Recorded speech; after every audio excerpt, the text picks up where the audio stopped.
અંબાજી શક્તિપીઠનો કાયાકલ્પ 1632 કરોડના master plan અંતર્ગત operation demolition તેજ.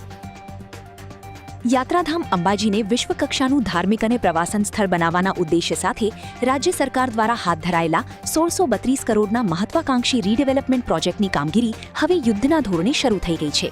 મુખ્યમંત્રી ભૂપેન્દ્રભાઈ પટેલ દ્વારા પ્રોજેક્ટનું ખાતમુહૂર્ત કર્યા બાદ પ્લાનિંગ મુજબના નડતરરૂપ બાંધકામો દૂર કરવાની પ્રક્રિયા તેજ બનાવવામાં આવી છે, જેના ભાગરૂપે આજે ખુદ મંદિર ટ્રસ્ટના અધિક કલેક્ટરના બંગલા સહિત અનેક રહેણાંક દબાણો પર વહીવટીતંત્રનું જેસીબી ફરી વળ્યું હતું.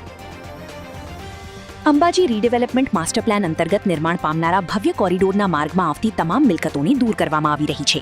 વહીવટીતંત્રએ કોઈપણ ભેદભાવ રાખ્યા વિના કામગીરી હાથ ધરી છે.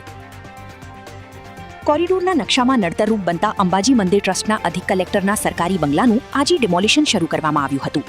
યાત્રાધામના મુખ્ય માર્ગો અને કોરિડોરની આસપાસના રહેણાંક વિસ્તારમાં સ્થાનિક લોકો દ્વારા કરવામાં આવેલા કાચા અને પાકા દબાણોને પણ વહીવટીતંત્ર દ્વારા સંપૂર્ણપણે દૂર કરવામાં આવ્યા છે. અંબાજીમાં પ્રતિવર્ષ લાખોની સંખ્યામાં માઈ ભક્તો ઉમટી પડે છે. ખાસ કરીને ભાદરવી પૂનમના મેળામાં ભક્તોની ભીડ અને ટ્રાફિકની સમસ્યા મોટી પડકાર બની છે. આ સમસ્યાના કાયમી ઉકેલ માટે મહાકાલ લોક અને કાશી વિશ્વનાથ ધામની તર્જ પર અંબાજીમાં ભવ્ય કોરિડોર બનાવવાનું નક્કી કરાયું છે.